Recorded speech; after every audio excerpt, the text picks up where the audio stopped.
सुप्रभात, मैं गीतांजलि लेके आई हूँ नॉन स्टॉप खबरें बाय टाइम्स की ओर से। 2 और लोकसभा सचिवालय कर्मचारी कोविड-19 के लिए सकारात्मक परीक्षण करते हैं। एक सुरक्षा अधिकारी सहित लोकसभा सचिवालय के 2 और कर्मचारियों को कोविड-19 के लिए सकारात्मक पाया गया है। सूत्रों ने शुक्रवार को कहा, सचिवालय के 3 कर्मचारियों ने सकारात्मक परीक्षण किया है। वायरस के लिए सकारात्मक परीक्षण करने वाला पहला कर्मचारी एक हाउसकीपर था, जो 23 मार्च को बजट सत्र स्थगित होने के बाद से घर पर थे। सूत्रों ने कहा, 3 मई को संसद के फिर से शुरू होने के बाद अन्य 2 सकारात्मक पाए गए जब लॉकडाउन 2.0 समाप्त हो गया। उनमें से एक सुरक्षा अधिकारी था और अन्य ने इसमें काम किया। संसद के अनुबंध भवन में संपादकीय और अनुवाद ENT सेवाओं में उन्होंने कहा। ENT के अधिकारी ने 3 मई के बाद कार्यालय में भाग लिया। हालांकि लोकसभा सचिवालय के अधिकारियों ने संचालन शुरू करने से पहले पूरे परिसर की सफाई कर दी थी और सभी सावधानियों को जारी रखा था। तत्पश्चात कर्मचारियों को उचित स्क्रीनिंग के बाद ही संसद में प्रवेश करने की अनुमति दी जाती है। सभी वाहनों को परिसर में प्रवेश करने से पहले ही साफ कर दिया जाता है।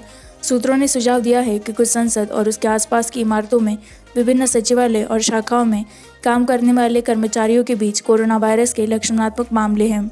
संसद भवन के आसपास के क्षेत्र में सरकारी भवन जैसे कृषि भवन, शास्त्री भवन और NIIO, जिसमें कई मंत्रालयों और मंत्रियों के कार्यालय हैं, कोविड-19 मामलों का पता लगाने के बाद 1 या 2 दिन के लिए सील कर दिया गया है।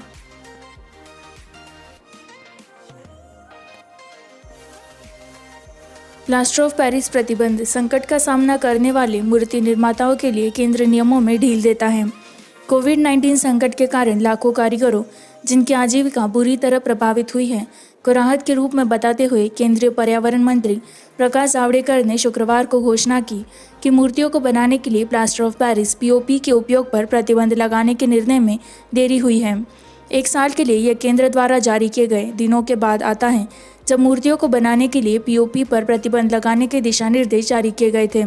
उन्होंने कहा कि प्लास्टिक थर्माकोल के उपयोग की अनुमति बिल्कुल नहीं होगी और केवल पर्यावरण के अनुकूल सामग्री जैसे पुआल संरचना का उपयोग किया जाएगा। प्रदूषण को रोकने के लिए मूर्तियों, पंडालों, ताजिया की मूर्तियां सजावट करना दिशा निर्देश में पूछा गया था कि स्थानीय और शहरी निकायों द्वारा संबंधित क्षेत्राधिकार के भीतर केवल उन मूर्ति निर्माताओं या कारीगरों को लाइसेंस परमिट दिए जा सकते हैं जो केवल उपयोग करते हैं उत्सव के समय से पहले मूर्तियों को बनाने में पर्यावरण के अनुकूल प्राकृतिक मिट्टी सामग्री, लेकिन POP या बेक्ड मिट्टी नहीं।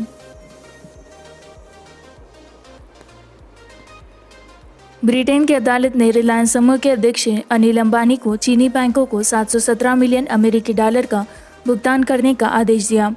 ब्रिटेन की एक अदालत ने शुक्रवार को रिलायंस समूह के अध्यक्ष अनिल अंबानी को 3 चीनी बैंकों को 21 दिनों के भीतर एक ऋण समझौते के हिस्से के रूप में दिए गए धन की वसूली का पीछा करते हुए लगभग 717 मिलियन अमेरिकी डॉलर का भुगतान करने का निर्देश दिया।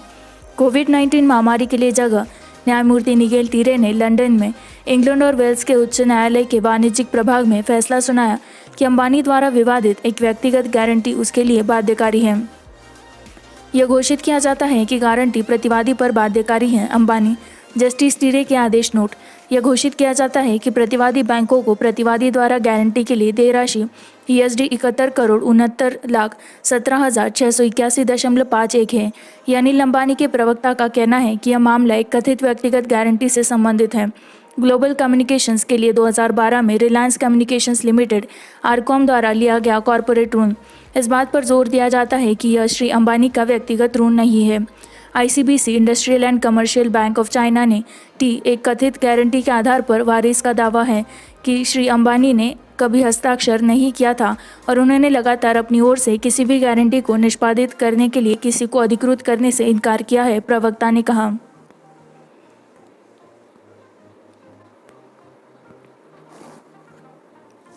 कोविड-19 24 घंटे में 2,940 मामले महाराष्ट्र की टैली को 44,000 से आगे ले जाते हैं। महाराष्ट्र में शुक्रवार को 2,940 नए कोरोना वायरस रोगी दर्ज किए गए, जो कि एक दिन की सबसे अधिक स्पाइक है। राज्य में समग्र रूप से 44,582 तक ले गई। स्वास्थ्य अधिकारियों ने कहा। बृहन्मुंबई नगर निगम के अनुसार राज्य की राजधानी मुंबई में 1,751 नए मामले पाए गए। 63 कोविड-19 रोगियों के मरने के साथ उनमें से 27 मुंबई में राज्य में महामारी के कारण मरने वालों की संख्या 1,517 तक पहुंच गई। दूसरी ओर 857 मरीजों को बरामद किया गया और कुल मिलाकर 12,583 अस्पतालों से छुट्टी दे दी गई। राज्य के अधिकारियों ने कहा कि 63 लोगों की मौत हो गई। 27 मुंबई से, 9 पुणे से, जलगांव से 8, सोलापुर से 5, वसई विरार से 3, औरंगाबाद शहर से 3, सातारा से 2, मालेगांव ठाणे से 1-1 की मौत हुई। कल्याण, डोंबिवली, उल्लासनगर, पनवेल, नागपुर। अब तक के समग्र आंकड़ों में मुंबई में अकेले 27,251 मामले और 909 मौतें हुई हैं। मुंबई और आसपास के सैटेलाइट शहरों में सबसे ज़्यादा प्रभावित मुंबई मेट्रोपॉलिटन क्षेत्र में 34,107 पॉजिटिव दर्ज हैं। राज्य में अब तक के 109 और मृत्यु के मामले 1,949 हैं।